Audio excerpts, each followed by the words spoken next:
നിങ്ങളുടെ ഓരോ യാത്രകളിലും ഒപ്പം ചേർന്നുകൊണ്ട് യാത്രാ ഇടവേളകളെ വിസ്മയകരമാക്കാൻ പാലക്കാട് തൃശൂർ ജില്ലാ അതിർത്തിയായ തിരുവില്ലാമലയിലെ ഏറ്റവും വലിയ അതിഥി മന്ദിരമായ ആനമല ഹോം സ്റ്റേസ് പ്രൗഢഗംഭീരമായ പൈതൃക തനിമയുമായാണ് അതിഥികളെ വരവേൽക്കാനായി ഒരുങ്ങിയിരിക്കുന്നത്.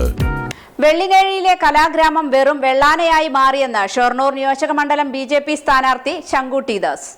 വെള്ളിനേഴിയിലെ കലാഗ്രാമം വെറും വെള്ളാനയായി മാറിയെന്ന് ഷൊർണൂർ നിയോജകമണ്ഡലം BJP സ്ഥാനാർത്ഥി ശങ്കുട്ടി ദാസ്. പദ്ധതികൾ മാത്രം പോരാ, അത് നടപ്പിലാക്കാനുള്ള ഇച്ഛാശക്തിയും വേണമെന്നും അദ്ദേഹം ചൂണ്ടിക്കാട്ടി. ഷൊർണൂർ മണ്ഡലത്തിൽ അങ്ങനെ അത് വലിയൊരു ടൂറിസ്റ്റ് ആകർഷകമായിട്ട് കലാഗ്രാമം കാണാൻ വേണ്ടിയിട്ട് ആളുകൾ വരുന്നു, ആ കലാഗ്രാമത്തിൽ പങ്കെടുക്കുന്നതിൻ്റെ അനുഭവം നുകരാൻ വേണ്ടി ആളുകൾ വരുന്നു. അങ്ങനെയൊന്നും ആ പദ്ധതി വിഭാവനം ചെയ്തൊന്നുമായിട്ടത് മാറിയില്ല. അത് കേവലം ഒരു വെള്ളാരയായിട്ടാണ് അവസാനിച്ചത്. ഇത് പരിഹരിക്കപ്പെടേണ്ടത്.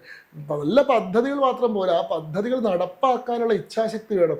അത് അവസാനം വരെ കൃത്യമായി നടത്തുന്നു എന്ന് മേൽനോട്ടം നടത്താൻ ഒരു കൃത്യമായിട്ടുള്ള സംവിധാനം വേണം. കലാഗ്രാമത്തിനെ ഉയർത്താൻ ഷൊർണൂർ റെയിൽവേ സ്റ്റേഷൻ മുതൽ ആരംഭിച്ച് കലാഗ്രാമം വരെ ഉള്ള ഒരു പാക്കേജ് വേണമെന്നും ഓട്ടോറിക്ഷ, ഹോട്ടൽ, താമസ സ്ഥലങ്ങൾ, ഗൈഡുകൾ, വരുന്ന ടൂറിസ്റ്റുകളെ ബ്രാൻഡ് അംബാസിഡർമാരാക്കുക എന്നിവയെല്ലാം ഉൾപ്പെടുത്തിയുള്ള പാക്കേജായി മാറണമെന്നും ശങ്കുട്ടി ദാസ് പറഞ്ഞു.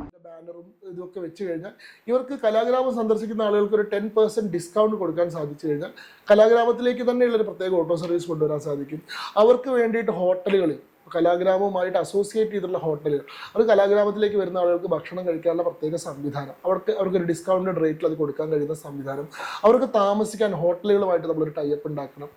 അപ്പോൾ എന്താ വെച്ചാൽ കലാഗ്രാമത്തിലേക്ക് വരിക അതൊരു എക്സ്പീരിയൻസ് ആയി മാറും. അത് എല്ലായിടത്തും ആ എക്സ്പീരിയൻസ് അവർക്ക് നിറഞ്ഞു നിൽക്കും. അല്ലാണ്ട് അതൊരു സിംഗിൾ സ്പോട്ട് പോയി വിസിറ്റ് ചെയ്യുന്നത് പോലെയല്ല, ഒരു ടൂറിസ്റ്റ് എക്സ്പീരിയൻസ് ആയി മാറും. ഷൊർണൂരിൽ വന്ന് ഇറങ്ങിയിട്ട് മടങ്ങി പോകുന്നത് വരെ ആ കലാഗ്രാമം എന്നുള്ള സങ്കല്പം സദാ അവിടെ നിൽക്കും. അവർക്ക് ഈ പറയുന്ന 57 കലകളെയും ഷോക്കേസ് ചെയ്യാനുള്ള സംവിധാനം, ഇതൊക്കെ എന്താണ്, ഇതിൻ്റെ ചരിത്രം എന്താണ് എന്ന് പഠിക്കാനും മനസ്സിലാക്കാനും കൃത്യമായിട്ടുള്ള ഗൈഡുകളെ നിയമിച്ചുകൊണ്ട് ആ ഗൈഡുകളുടെ അടിസ്ഥാനത്തിൽ പ്രവർത്തനത്തിൻ്റെ അടിസ്ഥാനത്തിൽ ഇവർക്ക് ഈ കാര്യങ്ങൾ വിശദീകരിച്ച് കൊടുക്കാൻ, അതുമായി ബന്ധപ്പെട്ട സോവനിയറോ മെമ്മോയറുകളോ ഇവർക്ക് കൊണ്ടുപോകാൻ, ഇവരെ തന്നെ ഈ സന്ദർശകരെ തന്നെ ഈ കലാഗ്രാമത്തിൻ്റെ ബ്രാൻഡ് അംബാസഡർമാരാക്കിയിട്ട് ഇവരെ കൂടുതൽ പ്രചാരകരാക്കി മാറ്റാൻ, ഇങ്ങനെ ഒരു ഭാവനാത്മകമായിട്ടുള്ളൊരു പദ്ധതിയായിട്ടാണ് നമ്മളതിനെ മുന്നോട്ട് കൊണ്ടുവരുന്നത്. അല്ലാണ്ട് കേവലം